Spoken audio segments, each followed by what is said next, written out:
RingGangRadio.com.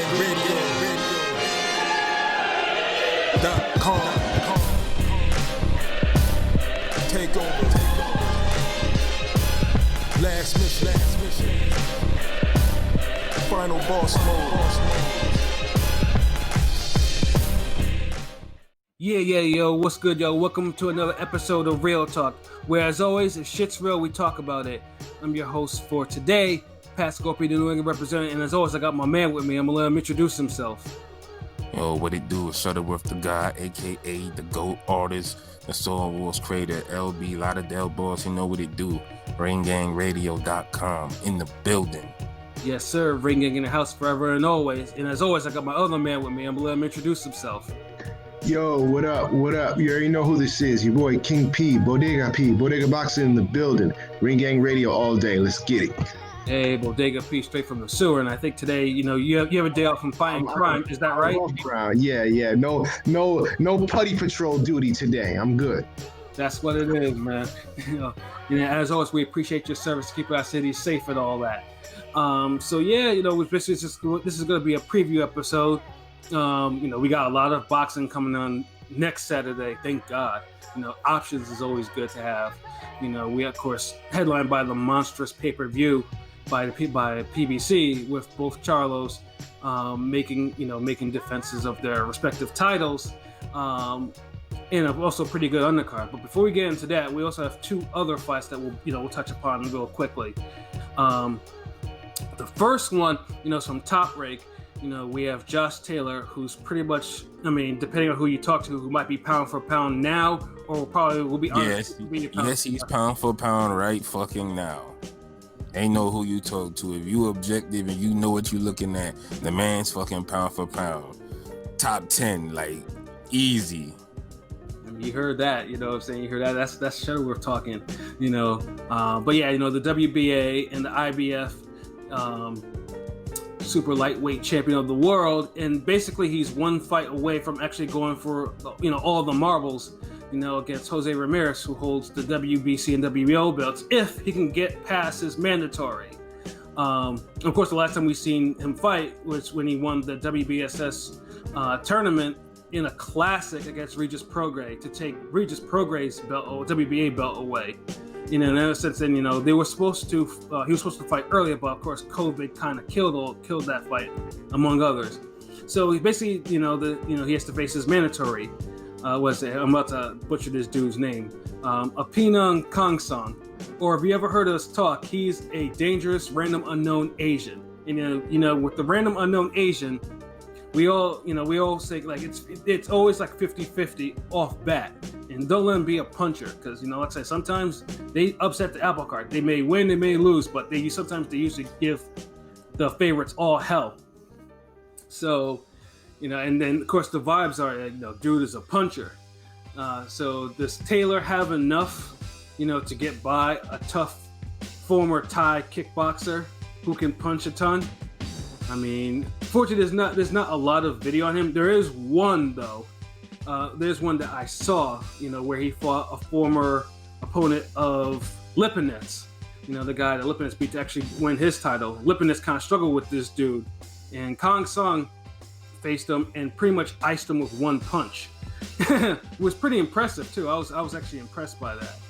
So I'm thinking like the vibes here, that whole fight weekend may just start off early. Guys, do you think this fight will upset the apple cart and then throw off the whole Taylor-Ramirez unification? Or do you think Taylor this might just be something that Taylor will just, will get past quickly or easily?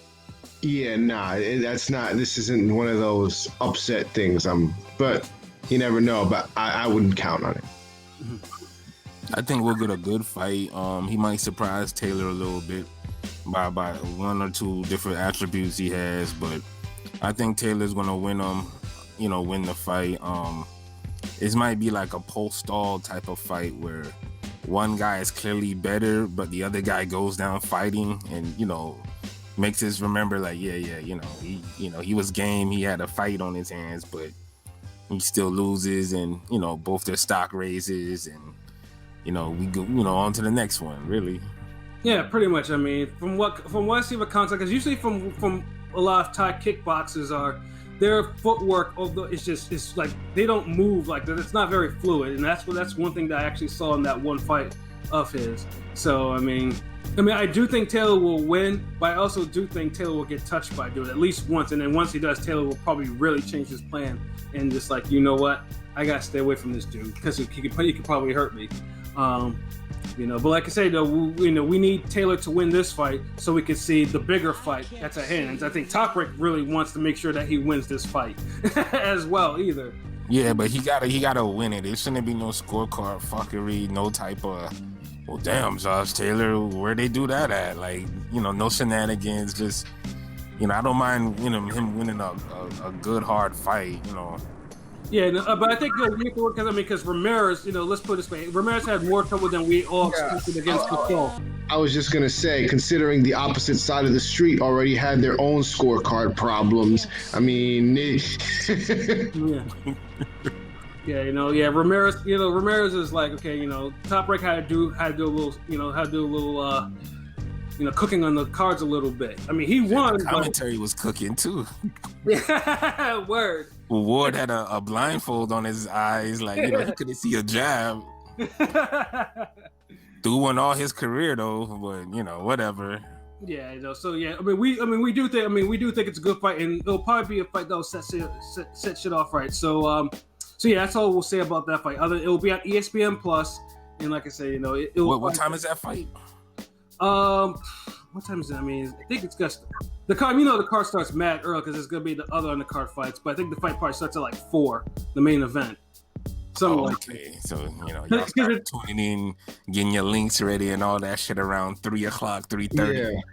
Yeah, it's like it's the appetizer before later in the day. Obviously, it's a good ass appetizer. It's one of those appetizers. Yeah, like you're like, hold on, do I want an entree or I I was gonna say that's like when I go to a restaurant and you got like appetizer, calamari, and like buffalo wings. I'm like, I can get full off of this shit. Yeah. Extra blue cheese, please. Let me get another Guinness and we good.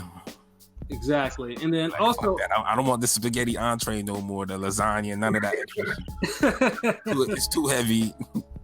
Word though, but also too. We also have another fight. On a different platform on DAZN. Hold on, that's still around. Yeah, they are around. They're still kicking, bro. Although I'm not pretty happy about hearing about no damn Haney Gamboa. That's probably going to be announced soon. Shit, let's save the bullshit for another cast. But at least this particular fight, it has the potential to also be another like fight of the year and another appetizer. Of course, finally the final of the Cruiserweight season 2 of World Boxing Super Series between Yuniel Dorticos-Mairis Breidis. all these appetizers, these are so fucking good. It's like we getting wings, spinach artichoke dip. You had the Tex-Mex egg rolls. You had the honey mustard wings. Yeah, man. Throwing some garlic toasted. It's like fuck that. Like I'm good. Like. Yeah, and like I say, this fight. They're both punches, and they're both high on the fuckery factor. And then obviously, just to give a little history, this was a final that was supposed to happen back in 2019, with the other ones. But unfortunately, there was some fuckery in the semifinals with Breidis, real fuckery in that one. And then, although Dorticos won his fights kind of, easy and whatnot, he's had a long layoff because of it. So, it was killed. And then the second time it was rescheduled, COVID killed it. So now it's just like, you know what? Let's get this shit out of the way. And now this fight obviously is for Dorticos' IBF Cruiserweight title, and then the WBSS trophy, as well as the ring championship. The Muhammad Ali trophy. The Muhammad Ali trophy. Excuse me, though. I gotta check myself on that. Yes, Muhammad Ali. Have y'all been following? If y'all been following, I'm sorry. If y'all been if y'all been following them, like on Instagram and everything, I think the fighters had visited Muhammad Ali's grave They did, yeah. grave site. So they always they always be respecting the god, the goat. So it's a big thing, and WBS, like the Zone and them, they really hook up the introductions and make the whole intro music and everything just epic as fuck. Right, and like I said, I mean, and ever since it started, I mean, it's also it's done something that most of the networks haven't been able to do. It's actually made legit stars, because do you know why they made it legit? Because they're actually fighting the best in the actual division. Like, they have no choice. And in doing so, we've had division that got cleaned up with Cruiserweight. We got 140 that was cool. We got a Stone Cold Classic with the Bantams, with Monster and Donaire. You know what I'm saying? Like the WBS has been good for boxing, and with this particular fight, I mean, obviously this is going to bring a official end to season 2. And then, like I said, we have a monster puncher, and then we have a monster puncher who thrives on fuckery. Who do you think will probably win this one?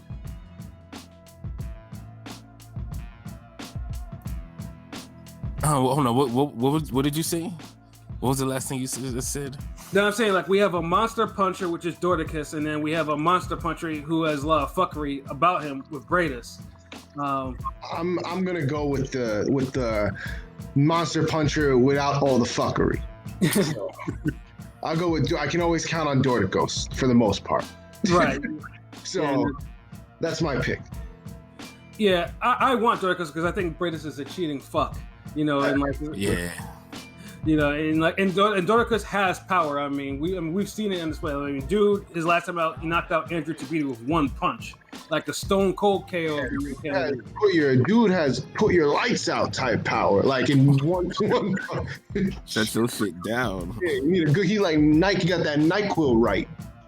Yeah, and surprisingly, he only throws like 2 punches. He's actually pretty limited, but god damn, he punches hard. He punches a little bit too hard. That equalizer. Yeah, sometimes you need it, especially against someone who's prone to cheating and headbutts, and then has refs that are too old and slow to actually pick up on things, and you just have, and then afterwards the fight just dissolves into a whole bunch of nonsense. So yeah, who go foul the hardest? Yeah, exactly. Like, fucking lie. If you're gonna cheat, I'm gonna cheat. Exactly. We'll both cheat. Ref looks the other way. Yeah. There's some kind of damn a bushwhacker tag team wrestling shit going on. Exactly, man. This motherfucker get clotheslined out the ring. Yep, and like I said, Breidis is a tough guy. I mean, he probably came the closest to actually beating Usyk in the first season of this shit. Like, he's tough, and he's not a pushover. He's just dirty as fuck, But yeah, I just hope that Dorticos actually does just knock it off, because I mean, from now it looks like Cruiserweight is actually going in a new type of era. Where you see a lot of, African fighters and Russian fighters, and their fights already been lit. So, I mean, this might be, this fight might be the end of this one era and go into a whole different era. And, yeah, because real talk, Russia and Africa have been holding the cruiserweights down for years. Yeah, they have been.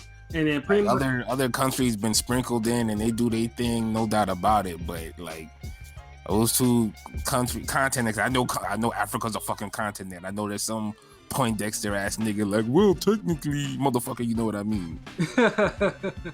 But but those two places have had fighters that just been bringing it, and it's like any random cruiserweight fight, if those two entities are matched up, you're damn getting a good fucking fight. You're getting a fight. You're getting a bloody fight. You're probably getting a war of attrition. Couple wars. Damn near a fight of the year knockout type of shit. Yeah, exactly. Blood, all types of shit.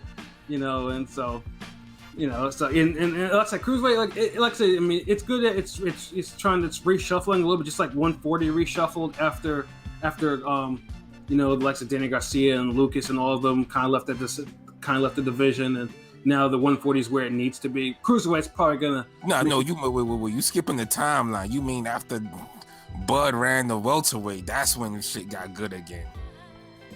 I mean. Danny Garcia and them already left, like, junior welterweight was already put together and dismantled, and we all got the best fights out of it. After that, it was a barren wasteland, and then Bud came and unified the trash belt trinkets, and And then, you know, from the ashes, we've had Prograis and Taylor and Ramirez and Zepeda and all those guys. I'm like, damn, okay, 140 lit again. And Hooker, you know, we have and Hooker too, and you know, Saucedo, all of them. There's a gang of niggas up there. And Lenny Z, who's probably now retired. You know, yes, I mean, there was a whole still put his mark on that shit. Yeah. So yes, you know, 140 reshuffled, and you know, now 140 is probably a top 5 division at least at this, you know, at this time. Definitely. And Cruiserweight. Yeah, if 140 is not top 5, I don't know what is the top 5 now. And then Cruiserweight will most likely just give it a couple more years, and it'll take its rightful place, you know, back where in the top 5 where it belongs.